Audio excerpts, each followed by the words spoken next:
అయితే మీకు జబర్దస్త్గా హెల్ప్ అయింది. అంతే చాలా సార్. ఈటీవీ మల్లెమాల వాళ్ళిద్దరికీ ఎప్పటికీ రుణపడి ఉండే ఇది సార్ మా అందరిది.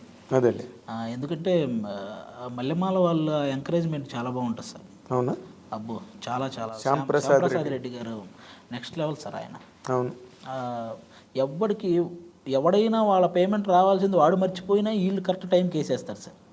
వాడికి చేశాను కదా మర్చిపోయాను అని వాడు అనుకోవడం తప్ప ఈ పేమెంట్స్ కరెక్ట్గా ఈటీవీ నుంచి మల్లెమాల నుంచి పర్ఫెక్ట్గా పడిపోతాయి సార్. ఎవరికి అందులో చేసిన వాడికి మ్యాక్సిమం చిన్న కష్టం తెలియకుండా అలాంటి పేమెంట్లు, అలాంటి పేమెంట్ వర్క్ సార్, అలాంటి వర్క్ సార్. వన్స్ అందులో మనం చేసిన తర్వాత ఏదో ఒక షో రన్నింగ్లో ఉంటుంది సార్. నాకు తెలిసి ఒక గవర్నమెంట్ జాబ్ లాగా సార్.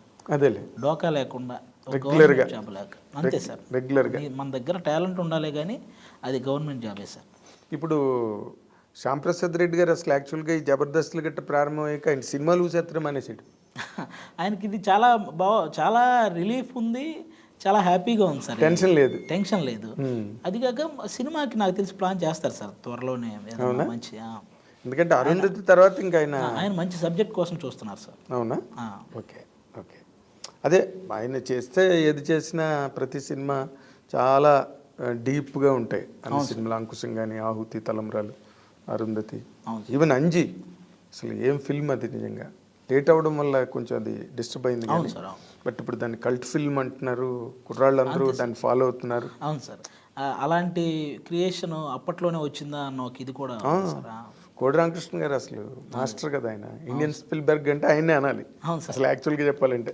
లేకపోతే ఆ అమ్మూరు ఏంటి అవి అరుంధతి, ఆ టైంలో అరుంధతి అప్పుడున్న యంగ్ డైరెక్టర్లకి పోటీగా అరుంధతి లాంటి సినిమా ఆయన పెద్ద హిట్ కదా. చాలా పెద్ద హిట్ సార్. చాలా పెద్ద హిట్. అనుష్కకి లేడీ ఓరియంటెడ్ అంత పెద్ద హిట్ అవ్వడం మామూలు విషయం కాదు సార్. అవును.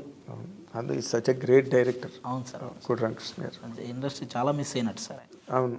ఇప్పుడు చిన్న ఒక నీ ప్రయాణం గురించి కనుక నువ్వు ఆలోచించుకుంటే ఎక్కడ మీది ప్రకాశం జిల్లా కదా? అవును సార్. ఆదయ్య ఆదిగా మరి హైపర్ ఆదిగా మరి హైపర్ ఎలా వచ్చింది నీకు?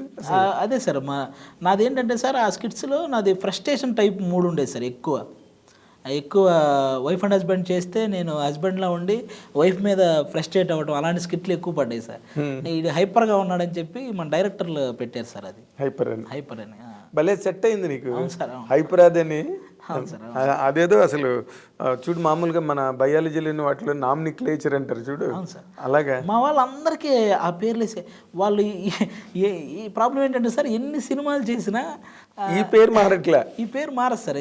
శకలక శంకర్ అని, ధనాధన్ ధనరాజ్ అని, తర్వాత హైపర్ వండర్స్ అని, తర్వాత మనోడు సుడిగాలి సుధీర్ అని, అంతే సార్. అలాంటివి ఏవో ఉంటుంది సార్. ఒక టైం ఉంటుంది, ఆ టైంకి మారుద్ది సార్. అది వేణు వండర్స్ అని అనేవాళ్ళు సార్. బలగం పడగానే బలగం వేణు అయ్యాడు సార్ ఇప్పుడు. అలాంటి ఏదో ఎక్కడో ఉంటుంది సార్ అలాంటి సబ్జెక్ట్. బలగం అన్నది ఒక ల్యాండ్ మార్క్. అవును సార్. సినిమాని ఒక మలుపు తిప్పింది కదా. దాన్ని అలా చేయాలని ట్రై చేస్తున్న వాళ్ళు చాలామంది ఉన్నారు. మొన్న కూడా శ్రవంత్ రవికిషోర్ గారు మలయాళం సినిమా ఒకటి డబ్ చేసి రిలీజ్ చేసాడు. అలా ఉంటుంది. దేని మీద అది చూసాను సార్, చిన్న టీజర్ చూసాను. అలా ఉంటుందని. సో మీరు అందరూ కూడా ఇండస్ట్రీలోకి, టీవీ ఇండస్ట్రీలోకి వచ్చి వాటి రూపురేఖలను మార్చేశారు కంప్లీట్గా. సినిమా ఇండస్ట్రీ మిమ్మల్ని చూసి క్రేజ్ ఫీల్ అయ్యే రేంజ్ టీవీ ఇండస్ట్రీకి తెచ్చారు మీరు. అంతకు ముందు లేదు అది. ఏదో టీవీ సీరియల్స్ ఆ విధి గిది ఏవో నడుస్తుండేవి. అందరు సపోర్ట్ సార్, అంతే సార్. మనము ఏదన్నా సినిమా జబర్దస్త్ పీక్ చేసే టైంలో కూడా ఎవరైనా మన సినిమా వాళ్ళు కనపడితే వాళ్ళు కూడా మీరు చూస్తుంటాం చాలా బాగుంటుందా అని అన్నప్పుడు ఇంకా అది అంతే రకాలుగా బూస్టప్ సార్. మీరు స్టార్డమ్ కదా, ఇంకేంటి దాన్నే స్టార్డమ్ అంటారు.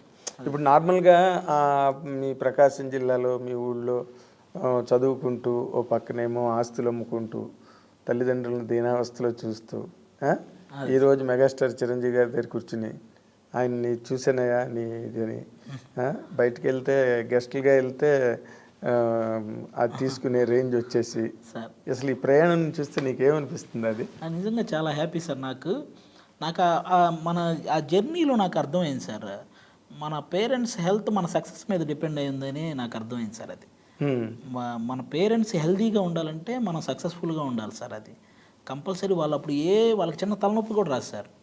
వాళ్ళకి ఇంత ఏజ్ వచ్చినా సార్ ఇంక వేరే బాధ ఏమీ లేదు సార్. లేకపోతే వాళ్ళ ఆరోగ్యం మొత్తం పాడేది సార్. మనం ఏదన్నా డిస్టర్బ్ అయి ఉంటే, ఈ సక్సెస్ అవ్వకుండా ఏదైనా మనం డిస్టర్బ్ అయి ఉంటే సార్, ఖచ్చితంగా వాళ్ళ హెల్త్ అప్సెట్ అయిపోతారు కదా, అయిపోయేది సార్. మొత్తం సిస్టమ్ అంతా పాడే. అవును సార్. నాకు ఎక్కువ హ్యాపీని ఇచ్చింది అదే సార్. నేను సక్సెస్ అవ్వడం వల్ల నా పేరెంట్స్ ఆరోగ్యంగా ఉన్నారు. అది నాకు అంతకు మించిన వేరే ఇదే. సక్సెస్ఫుల్గా ఉండడం, ఆరోగ్యంగా ఉండడం పక్కన పెడితే అసలు ఊళ్ళో కింగ్లు అయిపోయారు కదా అక్కడ. సార్ అది ఆటోమేటిక్గా వన్స్ మనం ఏం చేసినా ఎంకరేజ్ చేయడానికి మనకంటూ ఒక ఊరు ఉంది.